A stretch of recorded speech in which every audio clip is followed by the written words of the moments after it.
Yes dear student, आज हम centripetal acceleration के बारे में डिस्कस करेंगे।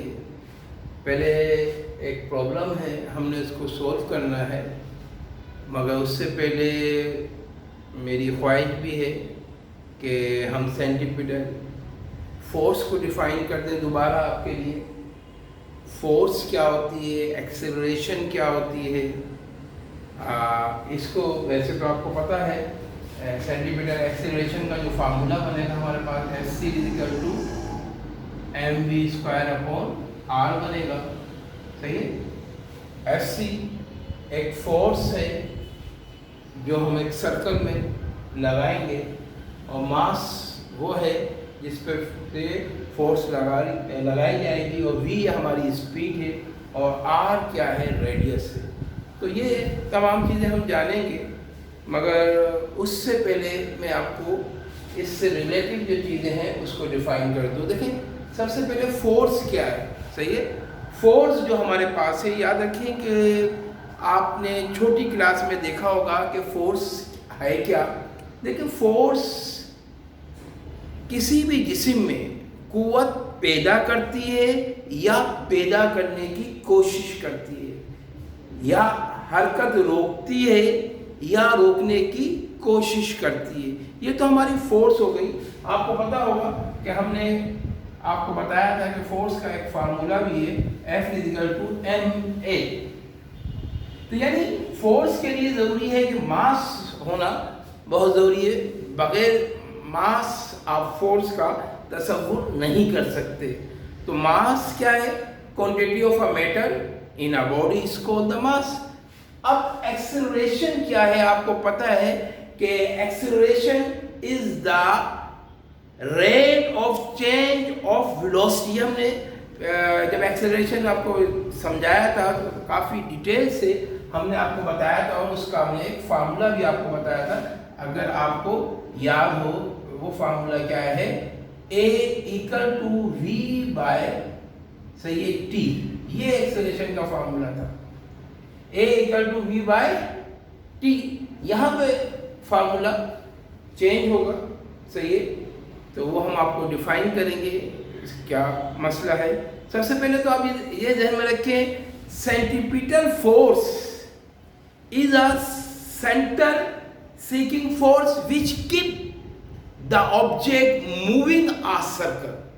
याद रखें, किसी भी सेंटीपीटल फोर्स, वो मिसाल के तौर पर हमारे पास एक ये सर्कल है, और इस सर्कल में एक बच्चा एक चीज को घुमा रहा है। यहाँ ये फोर्स लगाता है ना, और ये फोर्स लगा के ये आप देखें, आपने देखा होगा जब कोई चीज़ आप हाथ एक चीज़ ले लें, एक ऑब्जेक्ट, और उसको डोरी से बांध लें, तो आप अपने यहाँ तक आते हैं, फिर आप कुछ लम्हे के लिए आपका हाथ यहाँ पे रुकता है, और फिर उसके साथ आप दोबारा फिर इसको सही सर्कल को कंप्लीट करते हैं, यानी हाफ सर्कल आप वहाँ पे अप्लाई करते हैं। तो हमारे पास जब यहाँ पे जो फोर्स है, तो हम ये कह सकते हैं कि ये एक सर्कल में लगाई जा रही है, यानी centripetal force is a center seeking force which keep the object moving a circle। यानी एक दायरे में जो हम सही फोर्स अप्लाई कर रहे हैं वेलोसिटी के साथ। अच्छा, R क्या है हमारे पास? सही है। आपको यहाँ पे जो हमारे पास Fc = mv²/r, R हमारे पास रेडियस है, मगर किसका रेडियस? सही, आपको बहुत सही आपने कहा, सही, रेडियस ऑफ सर्कल है। तो यहाँ पे हमने जो मेन पॉइंट मैंने आपको बताया था कि हम क्लियर कर लें कि हमारे जो रिलेटिव क्वांटिटीज़ हैं फोर्स, तो हमने फाइंड आउट करना है इस सवाल में, वो भी हम समझेंगे। मगर इसके साथ जो हमारे पास चीज़ें बन रही हैं, वो Fc = mv²/r बन रहा है, यानी Fc तो v जो यहाँ पर है, ये इस पर याद रखें, जब कोई भी चीज़ दायरे में घूमती है तो वो स्पीड होती है, वेलोसिटी नहीं होती। याद रखिएगा, कांस्टेंट वैल्यू से आप वहाँ पे सही है एक सर्कल को आप पूरा कर रहे हैं और घूम रहे हैं। अकॉर्डिंग, अगर आपने देखा हो, according to the Newton say second law of the Newton, whenever an object accelerate, there must be say net force to the create the acceleration. वहाँ पे एक फोर्स लगती है, सही हम एक्सेलरेट करते हैं, सही है कि एक ऑब्जेक्ट को कि वो फोर्स लगा के सही है एक एक्सेलरेशन को डेवलप करती है. तो therefore in a uniform circular motion, यानी जो दायरे के अंदर जो मोशन हमारे पास हो रही है वो ध्यान में रखें, वो सर्कुलर हो रही है. यानी यहाँ पे ये आता है कि इस डायरेक्शन से आया फिर ये यहाँ निकल जाता है, सही.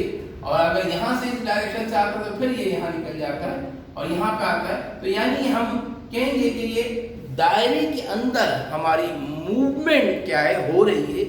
आप ध्यान में रखें, कोई भी सवाल आप करने जा रहे हैं तो सबसे पहले आप ये ध्यान में रखें उसका डेटा गिवन बना लें. जैसे मैंने सवाल को भी आपको डिस्क्राइब नहीं किया कि सवाल क्या है, हमने क्या करना है, क्या इसमें गिवन है. मैंने पहले सिर्फ फार्मूला जो इसमें हमें एक चीज़ मालूम करना थी सेंटीमीटर फोर्स, वो मैंने आपको डिफाइन कर दी.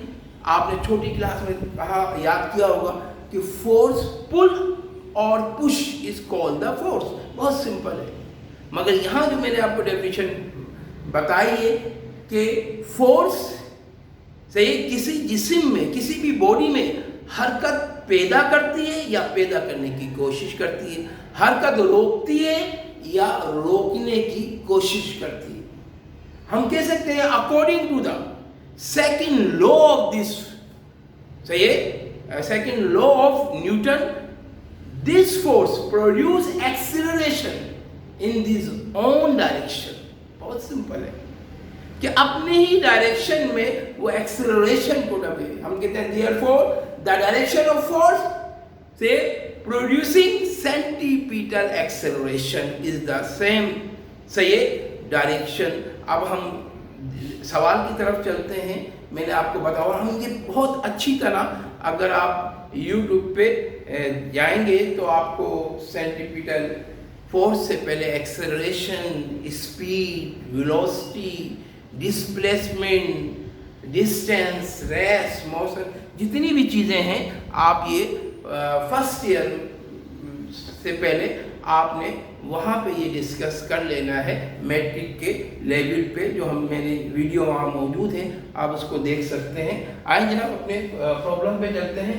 ये याद रखिएगा, हमने पहले आपको जो डिस्क्राइब करना था, इससे जो रिलेटिव चीज़ें हमारे पास थी वो हमने, आइए जनाब इनका डेटा गिवन बनाते हैं और फिर सवाल को भी अंडरस्टैंड करते हैं.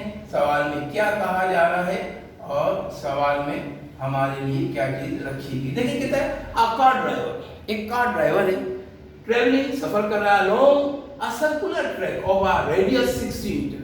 याद रखिए सर्कल में ये मूवमेंट हो रही है, सही है. कार ड्राइवर है और वो एक रेडियस आपको पता है आर से हम शो करेंगे और ये कितना है गिवन हमारे पास 60 मीटर है.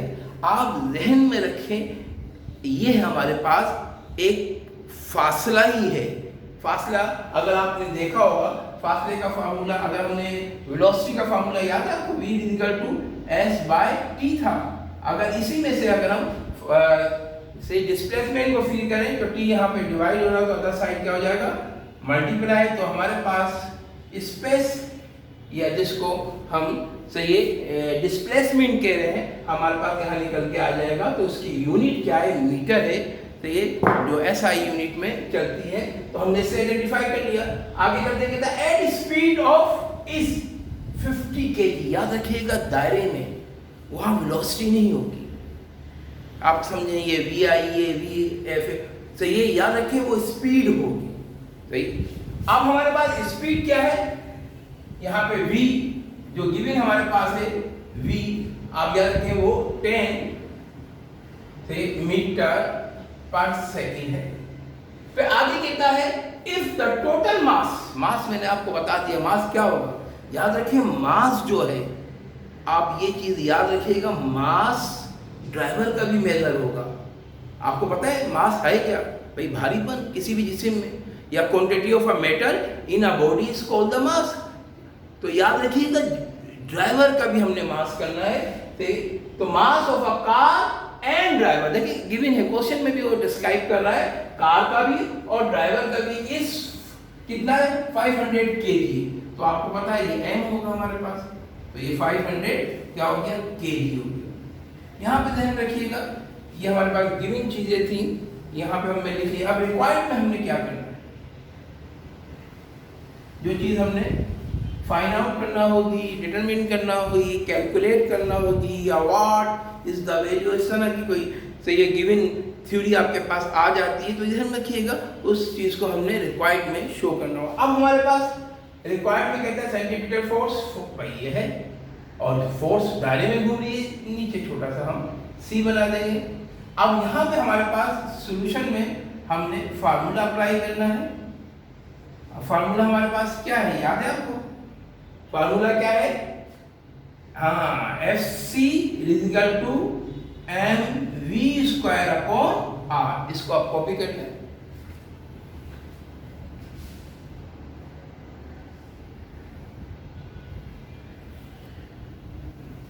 अगर आप इजाजत दें तो ये साइड में रफ कर देता हूं।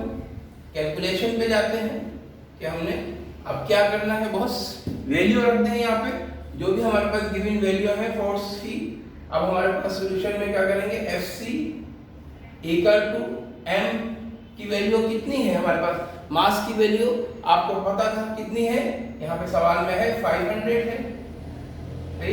अब मास किससे मल्टीप्लाई हो रहा है, स्पीड से, और स्पीड हमारे पास कितनी है 10 है, और 10 पे स्क्वायर है तो 10 इंटू 10 कर देंगे। क्लियर हो रही है, क्योंकि स्पीड v² पे रेडियस से हमारे पास कितना था 60 था, तो ये 0 से 0 कैंसिल हो जाएगा। भाई आप चाहें तो इसको वैसे कर दें, 2 3 ज़ा 6, 2 5 ज़ा 10। अब ये हमारे पास FC, अब अगर चाहें तो इसको आप इससे मल्टीप्लाई कर लें, 5 5 ज़ा 25 और डिवाइडेड बाय सही 3, इसको आप निकाल लें।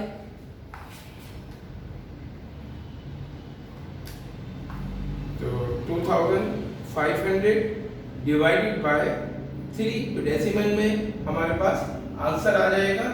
तो सेंटीमीटर फोर्स जो निकल के आई वो 803.33 आ गई। क्लियर? तो बहुत ही आसान है, कोई मुश्किल नहीं है। इसकी यूनिट भी लिखेंगे, यूनिट आपको पता है, यूनिट इसकी क्या है, वेट, और फोर्स की यूनिट न्यूटन होती है, तो वही आएगी। और अगर आप चाहें, देखिए फार्मूले से भी मैंने आपको बताया था कि हम फार्मूले से भी यूनिट बना सकते हैं। ठीक है, तो ये साइड में आपको यहाँ पे मिटा देता हूँ, फार्मूला लिखे रह देता हूँ, थोड़ा सा आपकी समझ में आ जाए। देखिए फार्मूले से भी आप यूनिट बना सकते हैं, जितनी भी है। मास की आप kg रख दें, वेलोसिटी की मीटर पर सेकंड डिवाइडेड बाय r की मीटर, तो वो करेंगे तो वो फोर्स के इक्वल हो जाएगी, तो और वो हमारे एक न्यूटन के। क्लियर हो रही है बात? तो ये सवाल था, और मुझे उम्मीद है कि इस जैसे सवाल आप कुछ भी करेंगे और इंशाअल्लाह ताला उसमें कोई मुश्किल नहीं होगी। मैं कुछ और चीज़ें भी आपको इससे रिलेटेड बता देता हूँ कि हम कैसे फ्री करेंगे। इसको आप कॉपी कर लें जल्दी से। अच्छा, अब देखिए, अगर हमें कोई और चीज़ फाइंड आउट करने को दे रहा है, जो हमारे पास गिवन फार्मूला है FC is equal to mv² upon r। For example हमें यहाँ मास मालूम करने को दे रहा है, तो कोई प्रॉब्लम वाली नहीं है, मेन फार्मूला आप लिखें इसका। सही है, FC is equal to mv²। अब r यहाँ पे हमें m को क्या कैसे फाइंड आउट करना है, तो r यहाँ पे डिवाइड हो रहा है, तो यहाँ आगे क्या हो जाएगा, r मल्टीप्लाई हो जाएगा, साइन चाहे तो लिख दें। और इसी तरह v से क्या हो रहा है, यहाँ पे v से मल्टीप्लाई, सही है, ये तो डिवाइड हो रहा था, तो यहाँ आगे अब ये मल्टीप्लाई हो रहा है, तो यहाँ आगे क्या हो जाएगा, v हमारा डिवाइड हो जाएगा, तो मास हमारे पास निकल के आ जाएगा। मैं क्योंकि हम लेफ्ट साइड से शुरू करते हैं, तो m equal to FC r by v²। अगर चाहें तो आप मल्टीप्लाई की साइन लिख दे, तो हमारे पास यहाँ पे मास फ्री हो गया। इसलिए अगर आपने स्पीड को फ्री करना है तो वही रूल लगा के आप फ्री कर लेंगे, कोई मुश्किल नहीं है। जो भी अमाउंट गिवन है क्वेश्चन में, वो आप चेंज करके ऐसे ही 2-3 क्वेश्चन बनाएं और उसको अप्लाई करें।